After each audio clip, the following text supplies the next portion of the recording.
পৃথিবীর প্রাণ এই বৃক্ষ, পরিবেশের অন্যতম উপাদান হলো এই বৃক্ষ। পৃথিবীকে বাঁচাতে হলে আমাদের বৃক্ষের প্রতি যত্নবান ও বৃক্ষ নিধন থেকে আমাদের অবশ্যই দূরে থাকতে হবে।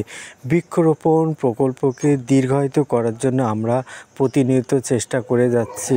ভিউয়ার্স, আমরা এমন একটা জায়গা আজকে নির্ধারণ করেছি এখানে একসময় অনেক বড় বড় কিন্তু বৃক্ষ ছিল। এখন এখানে কিন্তু সেই বৃক্ষগুলো নাই। তাই আমরা আমাদের এই বৃক্ষরোপণ কর্মসূচিটা চলমান রেখেছি। আজকেও আমরা কিছু গাছ নিয়ে এসেছি এই সমস্ত জায়গায়। রোড সাইডে আমাদের কাজ হলো হাই রোডের পাশে বৃক্ষরোপণটা করতে হবে। হাই রোডের পাশে বৃক্ষরোপণ করার জন্য আমরা অলরেডি কিছু গাছ নিয়ে এসেছি। এইগুলো আমরা পর্যায়ক্রমে রোপণ করব।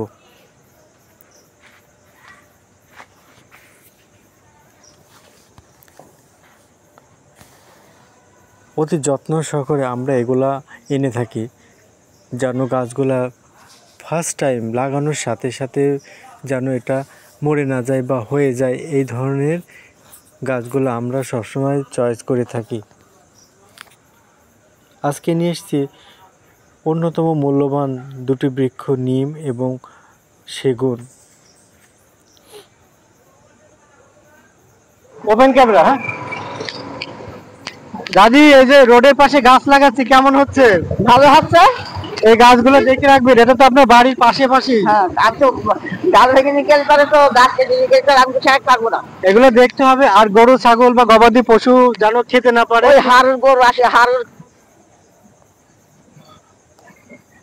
গরু আসে, একটু বলবেন যেন গরুতে যেন হারু আমার কথা শুনবে না, আসে শালা বুঝছো, বাগদি শালা শুনবে না।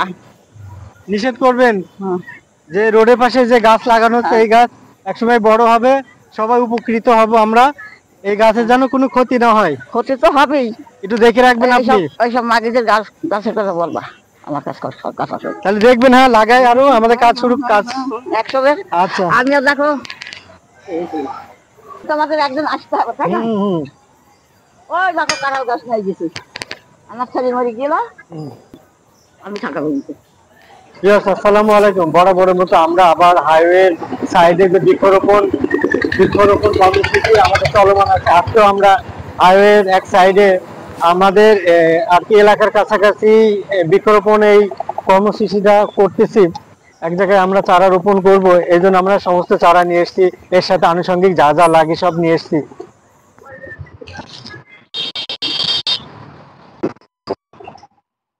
এই স্থানটা আমরা এই চারাটা রোপণ করব।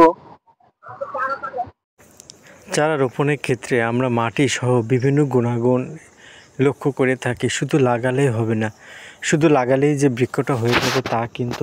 প্রত্যেকটা চারা যেন সুন্দরভাবে যোগ উপযোগী বা সমানভাবে বেড়ে ওঠে সেদিকে আমরা লক্ষ্য করি। বিশেষ করে মাটি, কোন মাটিতে লাগাচ্ছি, সেখানে পর্যাপ্ত আলো বাতাস আছে কি না, বা সেখানে সারের পরিমাণ কত, বা সেখানে গবাদি পশু পাখি নষ্ট করবে কিনা সেদিকেও আমাদের লক্ষ্য রাখতে হবে। আবার আরেকটা বিষয় যেটা আমরা সবসময় লক্ষ্য করি, সেটা হলো একটা চারা লাগানোর পর এই চারাটাকে যদি শক্তপোক্ত কোনো খুঁটির সাহায্যে আটকে না রাখে, তাহলে ঝোড়ো বাতাস বা বর্ষার সময়ে যে কোনো সময় বা পশু পাখি অথবা হেলে বা নুয়ে দিতে পারে। এই জন্য আমাদের সবসময় একটা লম্বা শক্ত কাঠি চারার সাথে আটকিয়ে আমরা দিয়ে থাকি।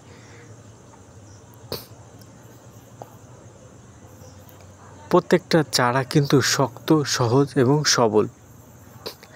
আমরা সবার স্থান থেকে যদি এই ধরনের কাজগুলো আমরা পর্যায়ক্রমে করতে পারি বা করে থাকি, তাহলে কিন্তু একসময় আমাদের এই পৃথিবীটা সবুজে সমারোহে ভরে উঠবে এবং আমাদের পৃথিবীটা আরও বসবাসের উপযোগী হবে। বর্তমানে পৃথিবীর যে টেম্পারেচার দিন দিন বাড়ছে, বা গ্লোবালাইজেশন বা গ্রিন হাউস ইফেক্টের ফলে যে সমস্ত ক্লাইমেট চেঞ্জ হচ্ছে প্রতিনিয়ত,